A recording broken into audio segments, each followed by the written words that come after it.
Voi ni som kwa December sang ni lesam ni lepan ni ania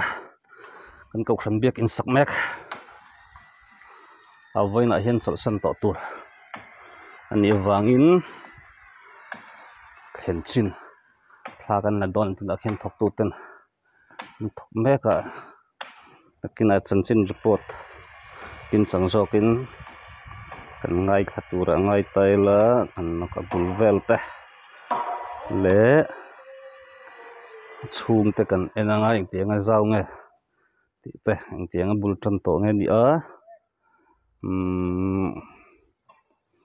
thok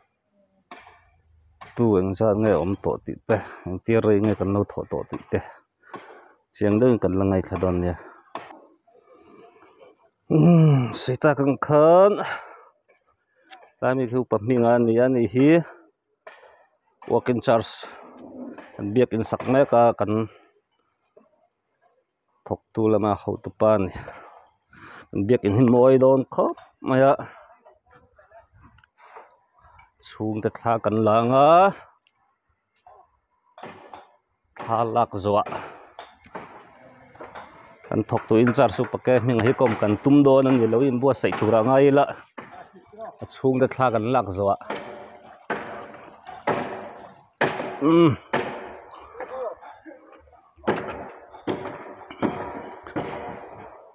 lai thok tu ten lo ama ma se in le man lo samai mai nge ni thok tu te hian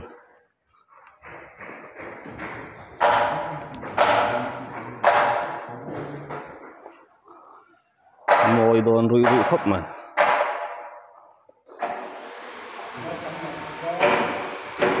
brick ke phek zong hlir remania hei hi rem dan tur dik tak pon ya amaro chu hau tak mep mep ani hei brick an lak chho dan te ko hau tak khop ma khi ta mi khi tu nge ni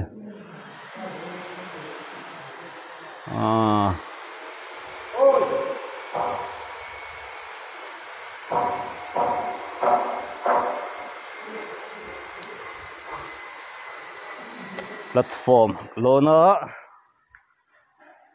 vestry lampang kan lutanga thot mai na vestry po zau don hem hom khop ma chuan lampang hi mun thiang lim khania nuam don rui rui biak in na hi kan thayang tok le kan phang tok kan sak ve ania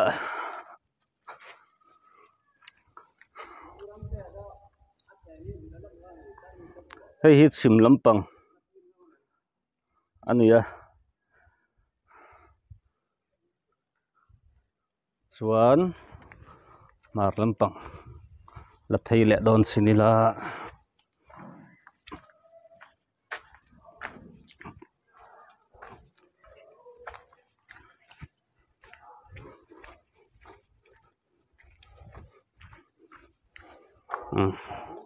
hei mar ep lampang ani khi tami khi pungin chuang ani hel ve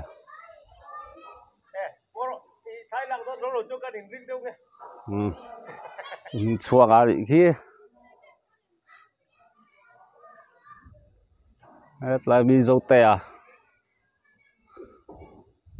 voi na hianin na zo to kuminata na chol san to turani wangin thakan la kol vel mai mai ni lang du ngor meli na support tin ti kha kan en photang chunga camera in tin zon main hi kan head mystery thangmoya nowa ania minga ro hi chu ko da ne ro hi chu khi tami khi luwa ngate khi tami khu pangha ka ni bokin nel nel maya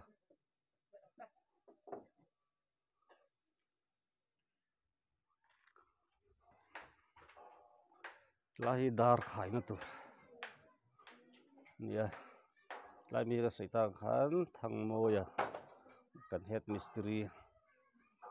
ani bawk ani chuan ti lampang hi hmar lampang side ani a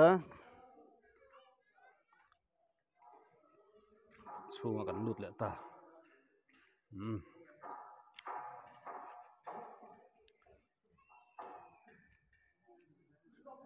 lai hi gallery a dawh san tur ania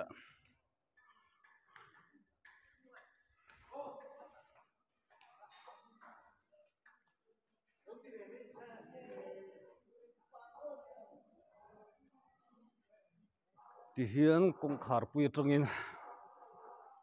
chhung en taila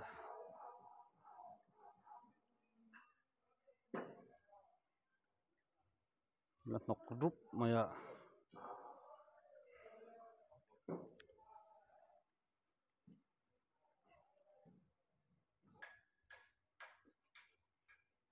mai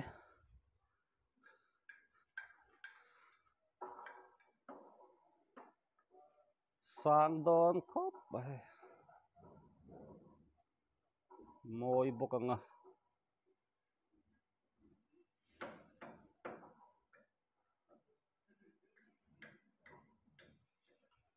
gallery kan launch ho lenga hot mai na he ta tang hian helampang hi hetlai poi mystery hna lo thong ni hetlai hi engtura ruam man nge kwa hi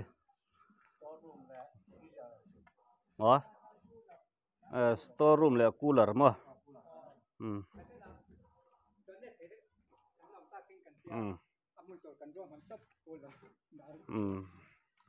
allowing ti hian kalkual lo pahminga kan work in charge hianin lo comment ta sela kain video camera man ak lo tanganga ati chi phianin ka ringe a khoi lai nge ngai poi mo lai deuh deuh te chuan he biak in sak hi engti ka tan nge ni a tin biak in hlui kha engtik ni in nge thri ani ti te engtikin nge sak tan ani a thok tu engzat nge kan nei thin tlang pui ti te chu baka hatlang voi engzat nge ko ani to hatlang zong zong hi engzat nge thai engzat nge kan sen to ti te le a thula ti pi piam kha mi ron sei sakta sela a tha omi a ko ni te hi hian cooler cooler dan turin kan ro man china nakina mi in phalte mi in pe te zara cooler thatak kala nei thei tora kan be se ya e kan khwa hi lum em me ya amuna phaya chu wang chon tui vot hi mamo na sang khup me bekin in khom akal tu po hian tui in chhol hal thina chu wang chon ti hian rin na in cooler nei tora kan in be se ya amun adan tor kan ro man chin tapani lai hi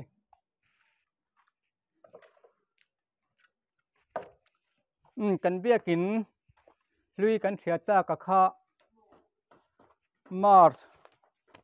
ni som ni le pani ni lai ni khan lo fa in achung thia tan ania kan bekin thiata kha hemi branda ban atanga vestry ban kan ti a ban top ve ban hmor ve ni chu inkar kha fit som ruk le pali ania chuan adung awang kha fit som thum le paruk ania tuna kan bekin saklai mek hi adung helai branda ban kil atanga so mi vestry ban top inkar hi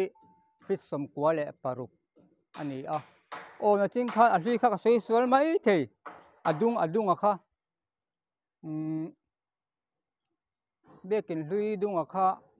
a bekin chung ngau a kha fit som ruk le pali zo ka ni a vestry tel lo khan awang ero khotu som thum paruk ani a tuna kan bekin saklai mek hi awang hi fit som li le pani ani a san zong hi helai tai bim atanga mizo pa in liang kan ti khimi thleng khi fit som ni paruk ani a liang atanga a sezang kan ti khi fit som pasari asang ani thole a khi mi se zang atanga a cheina a se zang lai tak khi fit nga ani a cheina se zang atanga cross khi pa khi fit nga tho ni chu chi ni chuan kan bekin san zong a sang lai ber hi fit som nga le pathum ve tina ani chu mulo mo gallery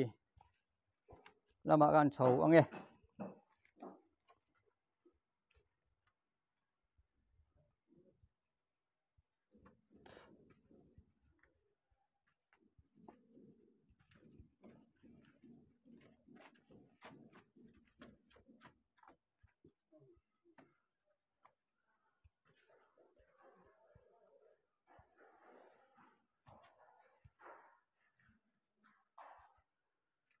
hela hi gallery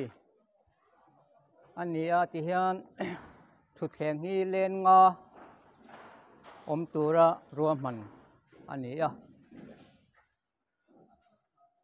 thutthleng te hi kan dak khat the ni chuan helai gallery a pawh hian mi za vel chu leng tura kan ngai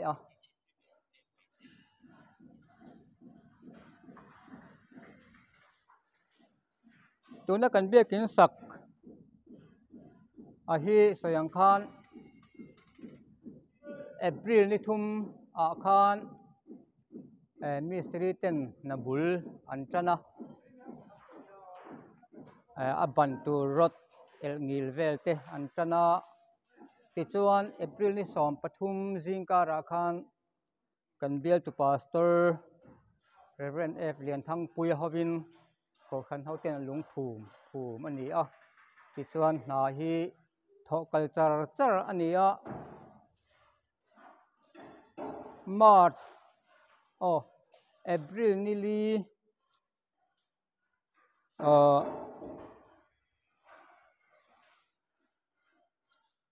March ni som ni le pariat atanga nimin December ni som pariat thleng khan natlang hi ni som thum le pariat le zan natlang voi som jan som kan nei to chhun natlang ni lek natlang voi som thum pariat kan nei a hian tha hi sang khat zakwa som nga le paruk aluta zan natlang voi som kan nei a hian thaza som riat ani natlang tha zong zong hi awain tha sang hi za som thum le paruk alut ton ni kan bekin sakme ka hian chuan mistri te le helper a hlo neya thok te hi awain tha sang hi za som ni le pahni tha sang ni za som ni le pahni alut to kan bekin sakna hian ani mistri te le helper te nan tho ni ani hi nimin thleng khan ni zahni le som pali ai to ni ti chuan kan biakin hi soyang khan adung hi som kwa le paruk ania hemi abranda kan ti hemi gallery nuai ban le banin kar branda chin hi fit som pathum le in chikwa azaw ani awang lampang bekin wang chu fit som li le pahnih khan ni tin summit platform kan ti china so fit som pahnih le in chiruk ani thunga chuan vestry so fit som pathum le in chi som pakhat ani a ban nen chuan fit som le pali atling don ani chu kan bekin azaw zong te ani tin kan bekin sak hian cheng nuai somsari apex bank atangin loan kan la tuna hian cheng nuai som ruk le pakwa vel kan seng ral to tuna hian an tin nge ma kan lak zel don fiat har khop mai ko khan committee ten langai tuanga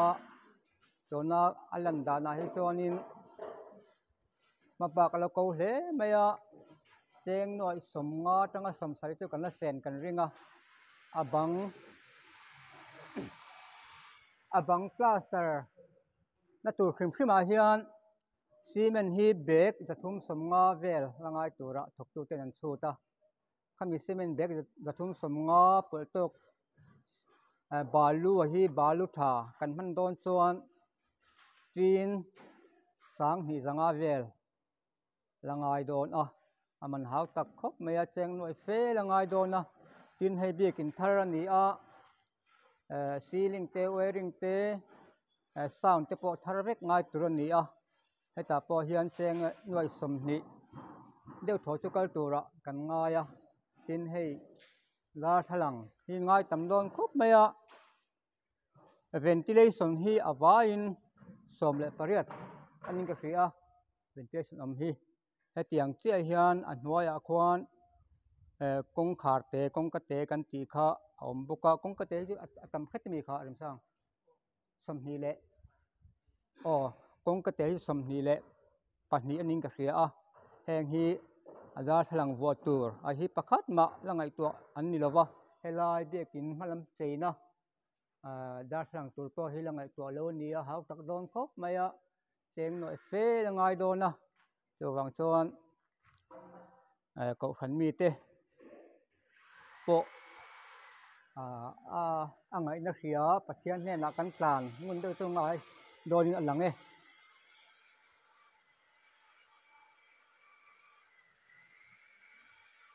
December ni som le pakua ni a voin hi mistri te le helper te lo neya thok te kum sang hi som hi le pathimatana kan top ni tu ani a voin hin kan vai mi som le pali helper te nen kan thoka irong bol te nen tho dan tlang pui ani a changin som panga kan tho tam ni ber hian lo nei thoki mi som ni vel kan ni a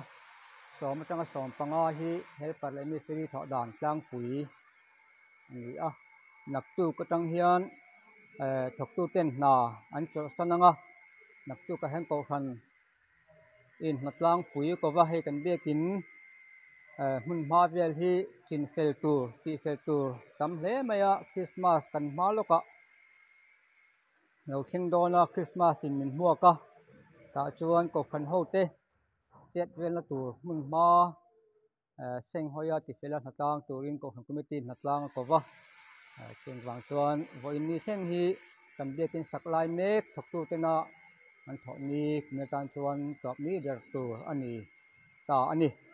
ti chuan pathian in remati chuan sumte kan nei the ni chuan kum thar lama plaster na hi kan tananga ei a chhuat pawh khu engma malakna la awm lova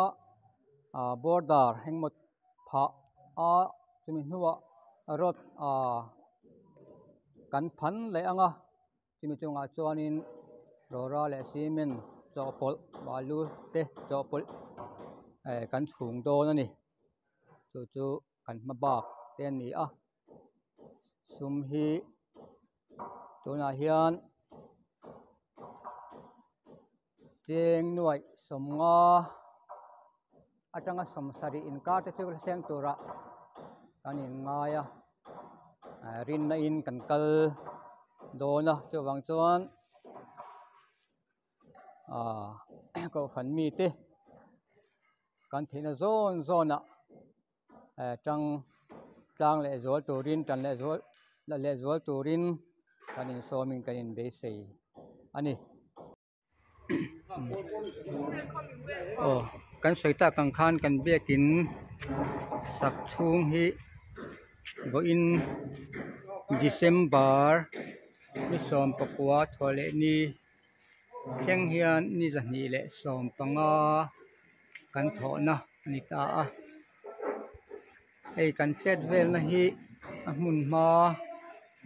a sang in che sual pal theina tam tak a awma chutiangah chuan pathian humhimna kan dongin kan changa ko khan ho ten min tongtai pui thina chumi awang te pawh chu aniang tuang takin kan bekin sak kan kal pui thei zela tin a thok tu te pawh hi mi fel tak tak an ni a ti hian jing tin hian pathian hiana in kol tirna devotion man thin ani a devotion hmang tura kan in ruat te pawh tuma phalovin mani mo khuna chan vo te kan hen chuak thei zela alo hle mai ti hian bekin kan sak chung ni jahni som panga chung a hian pu lal rem sanga pu sena dar lon chim veng ani phu taka helai bek in satu chu van doi thak takin thani kalta vela khan khulai pu fela umnalai tak vela khuan atlai zanria ei tur ani ta in ka hria apon vachuak khalo nal dewa atlupala aban rek ru hi avotiak pal lau maya voi ni theng hian a hna la ram chung jam thulawa poi hle maya amaru chu pathian puina ti damna chang zela damdo in lian pan ngai lovin hian dam chho ze ni in kan hria a kum thar lama ti chuan pathianin min puianga a hna po aron chung jam le the tora kan be se ani ti lo chu kan bekin sak chung hian an che chhal pal awanga na thok thei lo tuma kan lo ni kan hria a pathian khona kan don le kan chana kan lom ema lom thu kan soya ko kan ho ten mi tong chai puina jong chonga thok tu ten lom thu kan sei bok ani in mi tong chai puina awang le vin ti hian tluang takin kan bekin sak kan la kal pui chung jam thei zel ani tin kan hria a lom thu kan sei tak meu ani hi puvia ting tong tlang YouTube channel này tu pa ani hi chu kan thalai ten Christmas polin halai hianin enge fountain ti ni ka lo wa sai ani an la zo lova tir top ni onak tu ka hianin KTP ten bekin an sei dona temia chon he po hian khoi tel tur zinami khoi tel tur zinami ani ome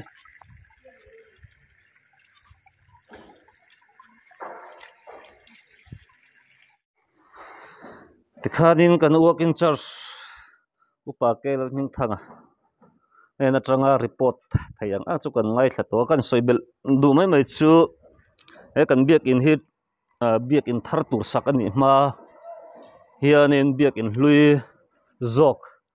kan la lua lai khanin pisang puite Krista mo kan ti mai thin te an thian thumin an ron kala chumia chuanin zana kha kan biak in kha an ron rin huala temayang biak in thar sak hetianga din ut mai kan tum ma rilu acho kan nei tan to ti hun lai vel khan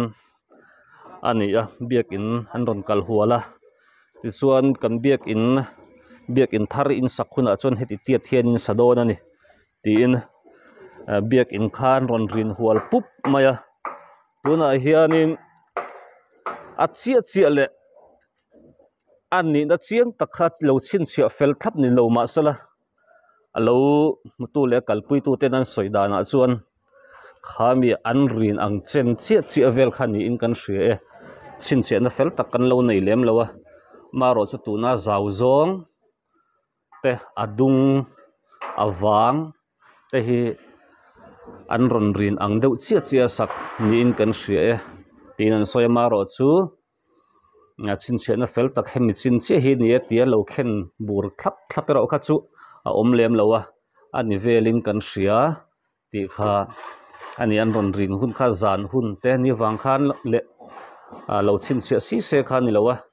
maro chuan an han mit thla letin an rin ang chin vel khanin biakin hi kan sa e tiin lo kalpui tu ten an soi ani ilai kha kan soi ri telve hrim hrim du ni le du tok tai la he biakin sakpui tin ani theina tur hian sum langai tam khop maya ten hun tha te po kan lama mo tam hle mai thok tu te tangpon hrisel na tha te kan ma mo hle maya he biakin a lo pui kin thei ngai na tur tan thir tu zong zong te himi tong trai puina